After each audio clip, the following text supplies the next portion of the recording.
veterans for their service. As we have said, in the battlefield, we leave no soldier behind, and when they come home, we leave no veteran behind. Protecting to defend is what our codels are always all about, defense. That's the purpose, the justification. We expand that to include economic issues as well as governance issues, security, economy, governance. To that end, we follow the lead of our president, who made clear that one of his priorities was a strong Asian Pacific initiative to increase our cooperation in those fields: security, economy, and governance. It was a remarkable trip in which I'm very proud to have traveled. We're like 6 co-chairs of the delegation because we all brought so much to it. But again, I'm very thrilled, almost emotional about what happened at the White House today. But actually, it's what this week has been about. The CHIPS bill is a national security bill that was signed yesterday.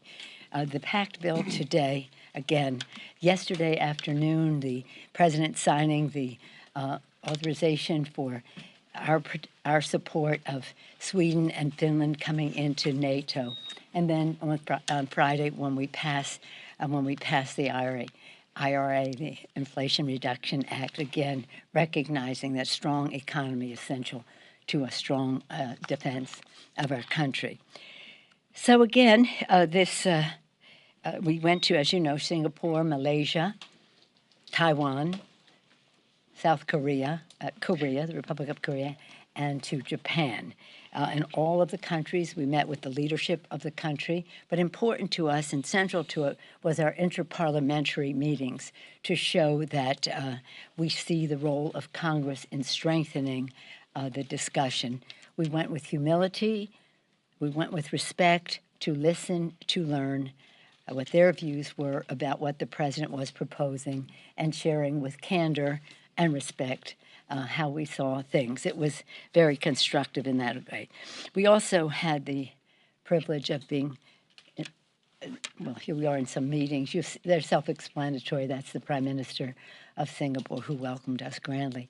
But we also paid respects to some of the cultural aspects of their country that they were so proud of in Singapore, in all of the countries, and perhaps we'll go into that. Again, 6 co-chairs, the chairman of the Foreign Affairs Committee, Gregory Meeks, and you'll hear from him in a moment, Mark Takano, chairman of the Veterans Affairs Committee, Susan Delbene, the vice chair of the Ways and Means Committee, Raja Krishnamurthy, a member of the Intelligence Committee, and Andy Kim, who cannot be with us, child care. He was gone last week, child care issues. He has 2 little boys, and he is a former diplomat working in the State Department under President Obama, and a member of the Foreign Affairs as well as the Armed Services Committee. He sort of was our diplomat on the trip, would you say? And we miss him here, but he's available to answer any questions you may have. It is the beautiful diversity of our trip. Imagine this, the beautiful diversity of the trip, which is self-evident. But Mr. Takano, Japanese-American, Mr. Krishnamurthy, born in India, Andy Kim's parents born in Korea, so the respect for culture, country, and differing views so eminent for all of us on the committee, but some of it directly connected in that way. The purpose, as I say, was to talk about defense, economy, and governance. And our members will talk about some of that. But in each of the countries, we thank them all for their immediate and strong response to condemn Russia for its invasion of Ukraine.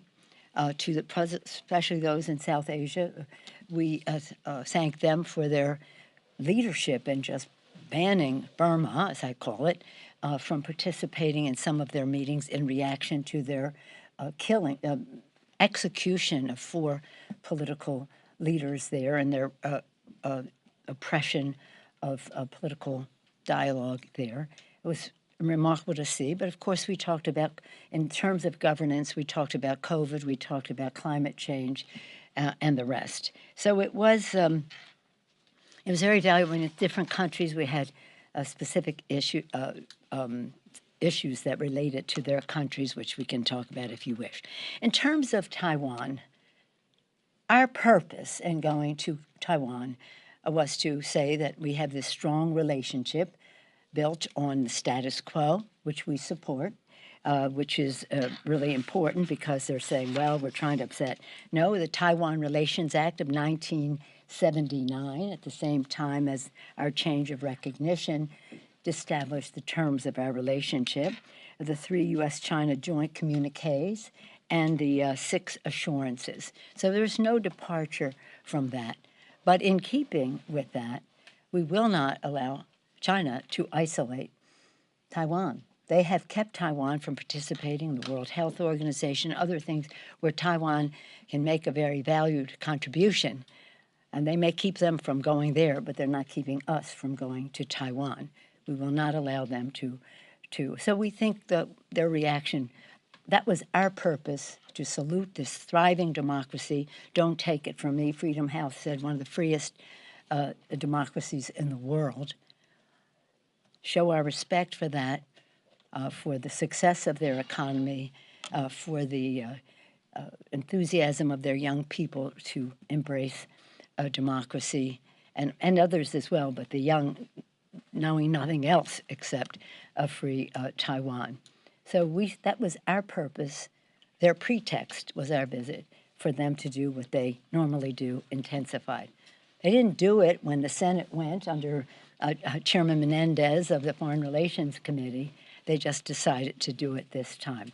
So in any event, we're very proud of our delegation. We're very proud of our men and women in uniform. When I talk about security, whether it was at Travis Air Force Base, whether it was in Hawaii, where we visit with them and went to the Arizona, and then to Guam on our way to get their appraisal of the situation in the region, the Asian Pacific, and also to pay our respects to our men and women in uniform, which we did there, and we did in the countries that we visited, especially in Korea and in Japan. And in Korea, we had the privilege, led by the General Lakamura, to go to the DMZ to get an up-to-date current report of the North-South dynamic in Korea. It was interesting to me because I've been to Pyongyang, I've been to North Korea. It's a horrible place, but again, we were seeing where at the border how things were going. So for these and other reasons, we were very honored to be received. We thanked our host, of the host countries. We spent a good deal of time in an interparliamentary way in every country with their speakers and that. And again, we thank our embassies and our diplomats who represent us so well and who made our visit such a success. Just close by saying 2 things. When we were in Japan, we were beautifully welcomed at the Diet. We went there to pay our respects to Prime Minister Abe, who was a friend of America, and they had their tribute. They'll have more, but this one they invited us to. It was very sad, but again, a connection between our 2 countries. And in closing, I just want to thank our president. He has been a president for peace, for security, for economic growth, for good governance, and we're very proud of his initiative, which was the main purpose of our visit and our timing. With that, I want to yield to our distinguished chair of the Foreign Relations Committee, that's the Senate, the Foreign Affairs Committee, and the place where so much of all of this begins. I praise him for his commitment to our security, our economic success, and good governance in all of the countries that we are engaged with. Mr. Chairman. Gregory Meeks of New York. I want to thank you, Madam Speaker, for the opportunity to participate in this very important, very substantial, and very successful CODEL. It was important for us to be there in the region. The people of the region wanted to see us there. They understand that part of what is taking place in the world is, as we see from place after place, it's a question of democracy versus an autocratic government. And they want to know that we are partners. And that's why they welcomed us at every stop that we went to, saying thank you for being here, whether it was Taiwan, South Korea, Japan, Singapore, or Malaysia. In Taiwan, we saw people lined up down the streets, over 250,000 people watching our flight land. And then the crowds on the streets saying thank you for coming. We had the opportunity to talk and to have conversation with various of our legislators, which was really important. And we had to then chat it back and forth on what we're doing. And I had the opportunity as chair of the Foreign Affairs Committee to let them know that we're doing many things, particularly in regards to Taiwan. We've got some bills that were coming out or that have passed already, like the Taiwan Peace and Stability Act. They were interested to know that, like the Taiwan Fellowship Act and the Taiwan Reassurance Act, and provisions supporting the name change of TACRO to the Taiwan Representative Office in the United States. Again, it is not us who want to change the status quo. We see that coming from Beijing. And they were so appreciative that we stood to show that we're going to partner with our friends and allies throughout the region. They all have issues, whether it's the South China Sea or the Taiwan Strait. But they want to know that we are there, and they want to see even our soft power. And that's why the conversations that you see with my fellow members, and they'll talk about whether it's working with our veterans or dealing with climate or dealing with what was historic with reference to chips and exchanges and dealing with manufacturing goods in the United States. I conclude just by saying that, and I thank President Biden also for being in the region. He's visited the region and done another thing. So we're in lockstep with our focus and our message to the people in Southeast Asia, that you have a friend, an ally, and a partner in the United States of America. And when you call to ask us to come to visit you, as we did on this trip, we'll be there with you. So with that, I just turn it over to the chair of the Veterans Affairs Committee, Chairman Mark Takano. Yeah, thank you. Thank you, Mr. Chairman. We kind of call each other Mr. Chairman all the time. When we first became chairman, we were just so thrilled in 2018. Mr. Chairman. So good afternoon. I am Mark Takano. I chair the Veterans Affairs Committee, and I was honored to attend this congressional delegation, be a part of the congressional delegation with Speaker Pelosi and our colleagues here today. And while we were abroad, there was interest with our defense security allies and partners. Some are allies and some are partners. Interesting enough, we visited all very, very robust, inspiring democracies. Some of those democracies have a quote-unquote balanced approach with China. They don't really want the United States to force them to choose sides. But interesting enough, even those that don't want to be forced to choose sides are very, very, very interested in the United States being their security partner. They want to, we help them with military armaments and training and training together. And of course, they were interested in what we do with our veterans. I had a long, extensive talk with the defense minister of Malaysia on that topic. I had a chance to speak with, for a second time, with the Minister for Veterans and Patriots of South Korea. We're very interested in moving forward more work on the Korean Valor Act, which was included in the recently passed fiscal 23 NDAA. The Valor Act was passed there, and it has to, I don't want to get into the details yet, but it has to do with naturalized Korean American veterans from the Vietnam War era and how we can serve them better here in the States. We had a chance to, wherever we could, bring up the issue of human rights, but also I believe that the health of any, when we visit all democracies, that the health of any democracy is measured by how well it protects its vulnerable minorities, in contrast to the authoritarian countries that Mr. Meeks mentioned. And so we raised the issue of how well are your vulnerable minorities being treated, as well, including LGBTQ people. So we raised that in countries where that topic is not necessarily one that's very comfortable. But interesting enough, I think there was actually a willingness to talk and a willingness to discuss those things.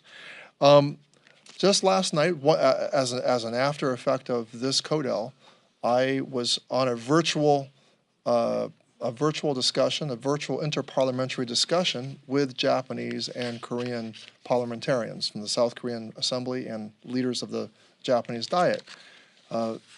Amazing. The impact of this trip was very evident. Huge openness to moving forward the trilateral alliance among Japan, the United States, and Korea. So very, very important with regard to the Taiwan Straits issue, and having our countries work more closely together. One of the things that came out of that discussion last night is all of us are calling upon our heads of state to get a summit of the three nations to happen. And that's one of the things that I think is an after effect of this trip, is that there's this huge openness that I see. And while it's not direct, I'm not talking about Taiwan so much, but really this trilateral alliance is really so important in terms of our being able to provide a space for Taiwan, to exist in the status quo. We're looking to, and it's China's who has challenged the status quo. With that, I want to turn it over to Suzanne Delbene, the Vice Chair of the Ways and Means Committee. Thank you. Thank you, Mr. Chairman. So I'll use your word. Chairman Napolitano. I'm Susan Delbene, Vice Chair of the Ways and Means Committee from the great state of Washington. And Chairman Meeks wanted me to point out that the Mariners beat the Yankees last night. It was really an honor to be part of this journey with Speaker Pelosi and our entire delegation. And while it was the first time I visited, I think, every country since I've been a member of Congress, I have visited the region many times in my former career in business and technology, and I know firsthand the very close partnership that we have, the economic partnership that we have in innovation, and the long-term partnerships that's been there that we can build on. In fact, over half of all global economic growth is expected in this region over the next 30 years. So it was a primary goal of our delegation, and the Speaker talks about security, economy, and governance. On economy, important goal of our delegation was to talk about how we build stronger economic ties throughout the region. Increasing our economic presence is clearly key to advancing other goals that we have in terms of boosting security and strengthening democracy.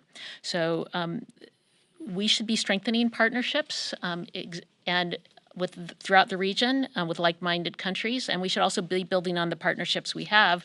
I think it's very, very important that we are collectively rule makers in the region, not rule takers.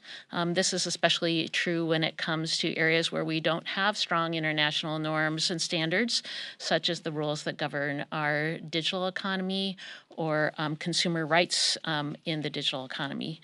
In our meetings, we discussed the opportunities of the new economic initiatives like the Indo-Pacific Economic Framework or the U.S.-Taiwan Initiative for 21st Century Trade, and how we can continue to build on those partnerships to address and strengthen supply chains so our economy, our collective economies are more resilient in the face of a pandemic, wars, or other future shocks. And we also discussed the CHIPS and Science Act that President Biden signed into law yesterday. Another key piece of legislation to strengthen our supply chains and create the resiliency and redundancy that's so important, and obviously to make sure we have increased manufacturing capacity right here in the United States. And it's critical. We talked about, semiconductors are in everything, not just things that we think of traditional technology from, cell phones or computers, but washing machines to ultrasound equipment to trucks and airplanes. The bill also boosts federal investments in research and innovation so that we can continue to lead the way in years to come, and that's an opportunity that we can do throughout Asia also. Our overarching goal is to work together towards shared prosperity, and the speaker talked about shared prosperity a lot on our trip, and how we can use our innovative capabilities to solve new problems, like to address climate change, to advance energy security, to bring down inflation, and to promote equality. So it was a rich conversation, important conversation, one that we will continue moving forward in conjunction with the administration, with Secretary Raimondo and Ambassador Tai to continue to build our partnership there. So I want to now introduce a member of the House Intelligence Committee, a proud representative from Chicago. I think everyone we met knows that Raja Krishnamurthy is from Chicago. So let me turn it over to Congressman Krishnamurthy. So as a Cubs fan, we are not going to talk about baseball today, sadly. But in any case, thank you so much, Speaker Pelosi, for including me on this particular trip. Thank you to all of you for paying attention to this congressional delegation trip. Our presence in these various countries was welcome because the United States ultimately is incredibly important for the security of the region.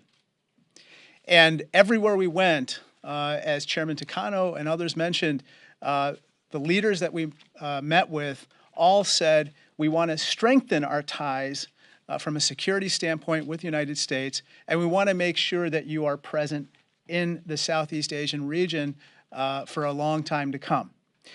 So to that end, perhaps some of you noticed our visit to Taiwan. We support peace and stability across the Taiwan Strait. We also believe that nobody, through unilateral effort or the use of force, should change the status quo. And especially in light of what's happened in Ukraine, we want to make sure that what happened in Ukraine does not happen with regard to the Southeast Asian region and specifically Taiwan. Unfortunately, the People's Republic of China has engaged in rather provocative measures and live fire exercises, which happened long before we went to Taiwan and then happened after we went to Taiwan.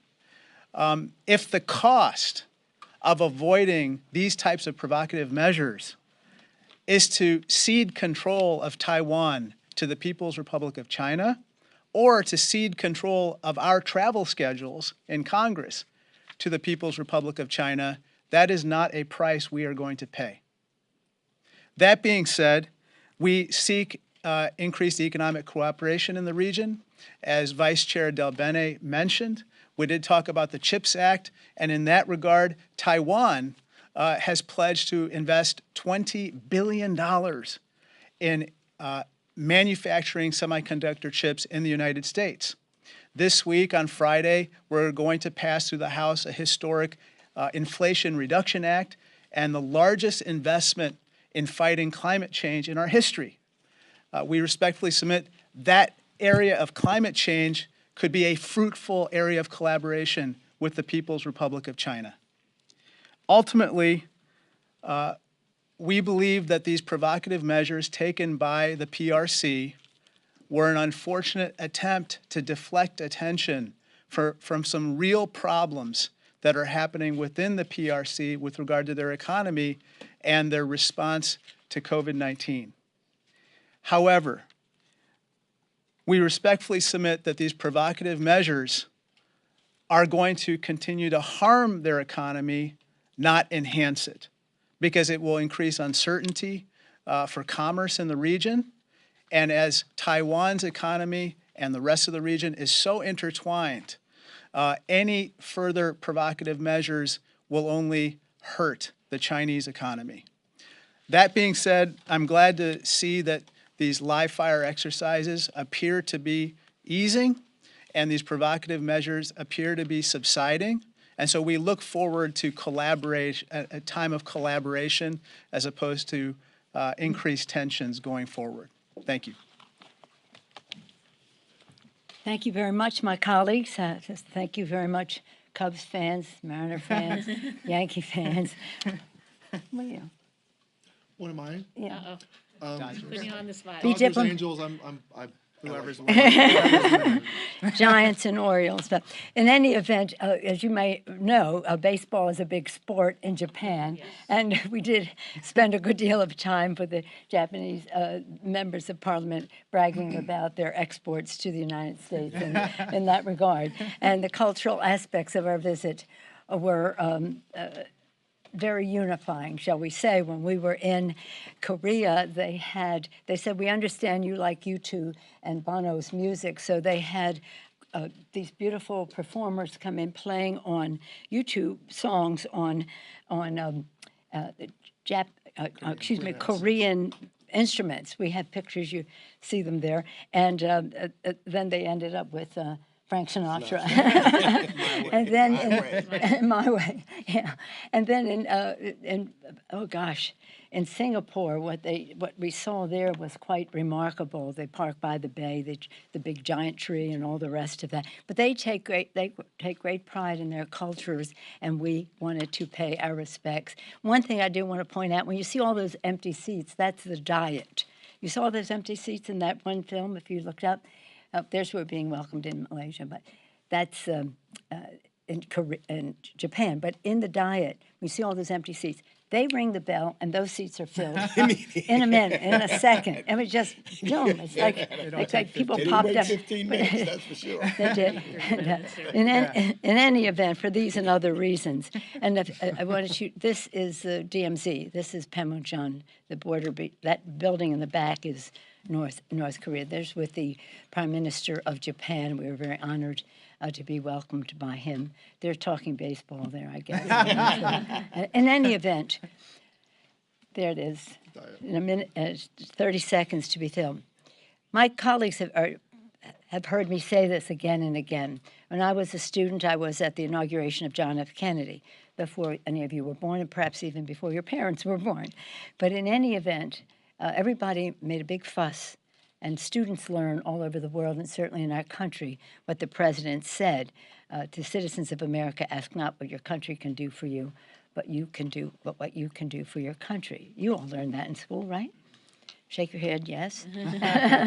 In any event, the next line is what I remembered and struck me. He said, citizens of the world, ask not what America can do for you, but what we can do working together for the freedom of mankind. And that's what this trip was about, and that's what President Biden is about, working together. No condescension, but consensus building. And that really was our spirit that we brought to this. How can we work together, listening to your priorities, sharing ours with you, finding our common ground, appreciating our shared values? So in that regard, it was inspiring. We come back informed, inspired, and again, ready to work. And one point that has to be made about this: when China does what it does in the Taiwan Straits or in the South China Sea, it has an impact on America's working families, because you cannot tie up the waterways. That just increases cost. And if you add, oh look, that you just saw a picture of somebody with a selfie.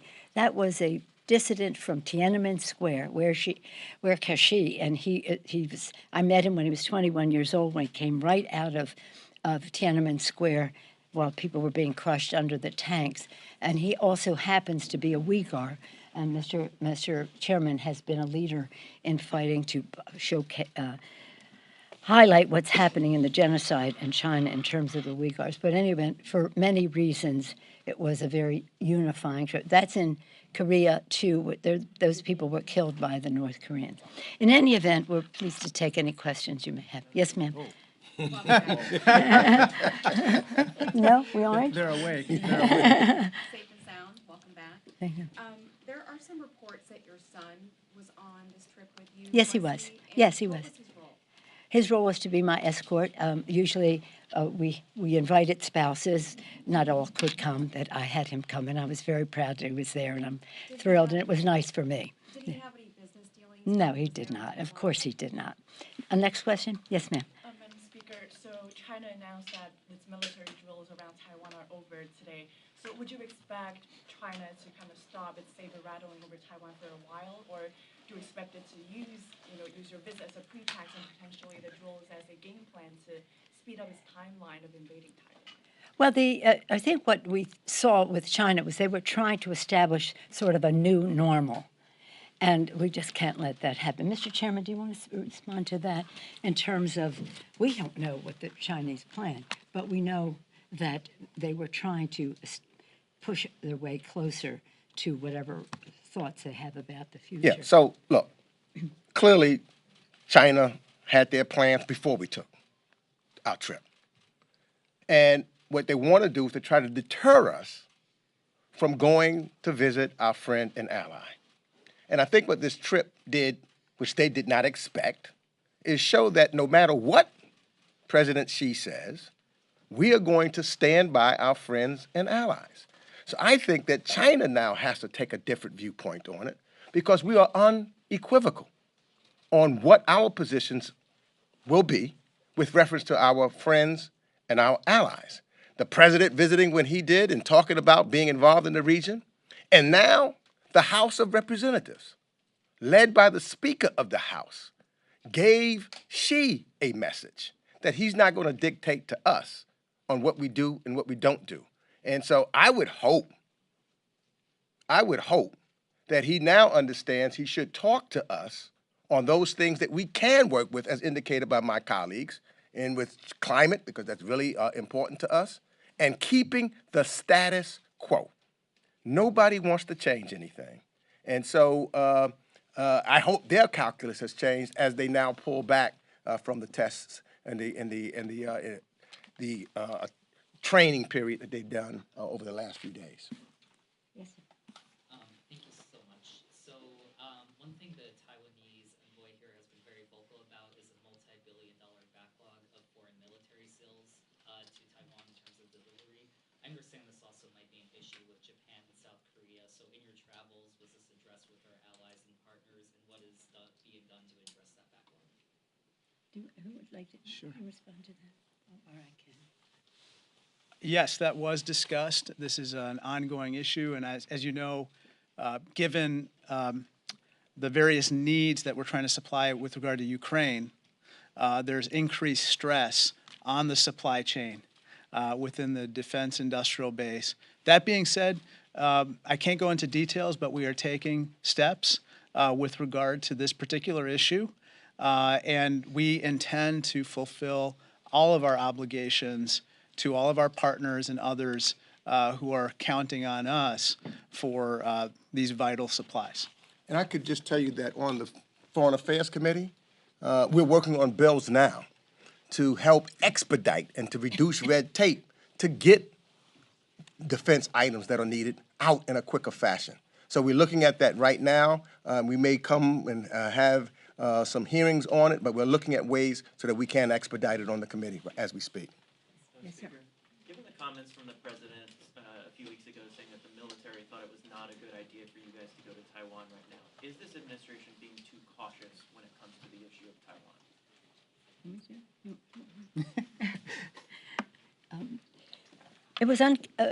We really do not address any questions about our travels before a trip. And so in keeping with that, I won't comment on the comment that the president made before our trip.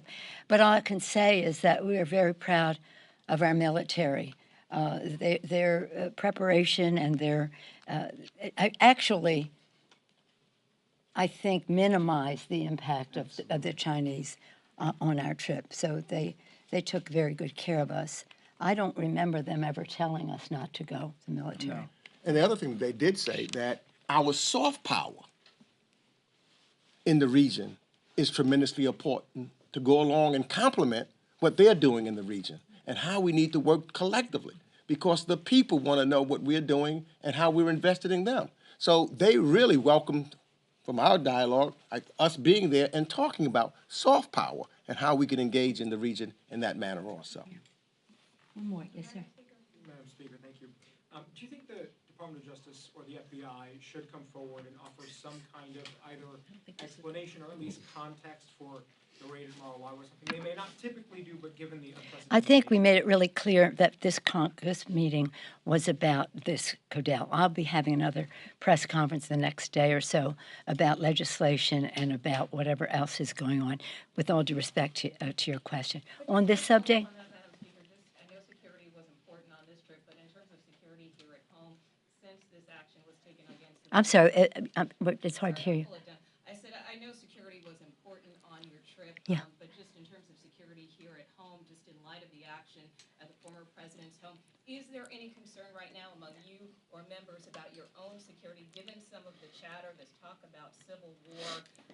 Some say it's on par with January 6th. Well, with all due respect, I place your category in the same, your question in that same category, but we did have a briefing that was long planned before any of the actions of this week was long planned for security for members, all members of Congress. On this subject? Yes, Madam Speaker. What was your reaction to China's sanctions against you and your immediate family members? There's no reaction. Who cares? I mean, right? Look, I want to tell you something. Let's enlarge the issue. We're talking about, as our chairman, distinguished chairman, and others have mentioned, the struggle between democracy and autocracy. Autocracy is not a peaceful place. So again, whether it's the South China Sea, the Straits of Taiwan, whatever's happening in Tibet, in the Uyghur regions, Hong Kong, and the rest. We didn't go there to talk about China. We went there to praise Taiwan. We went there to show our friendship, to say China cannot isolate Taiwan. So that's what it was about. That is incidental to me, of no relevance whatsoever. But again, we'll be together perhaps tomorrow or the next day to talk about other subjects. But for now, again, I want to thank my colleagues. They just were so fabulous on this trip because they brought knowledge, they brought values, they brought strategic thinking, they brought respect for the people that we met. And may I just say that while we praised our troops and General Kamara, who took us around, they were fabulous. As you see, every place we could, showcase them, praise them, and the rest. But on the diplomatic side, we were beautifully represented. Ambassador Kaplan, Ambassador McVetter, Ambassador Goldberg, Ambassador Emmanuel. I was leading up to him, and our former colleague, Emmanuel, and then our representative, Al Kirk, in Taiwan. We praise them for their diplomacy, which is very much the soft power that is important to our security as well. We just close by once again saluting our president for what he has done in our North Atlantic relations, which are so important, as well as his initiative with the Indo-Pacific Economic Framework. Thank you all so much. Thank you. Thank you.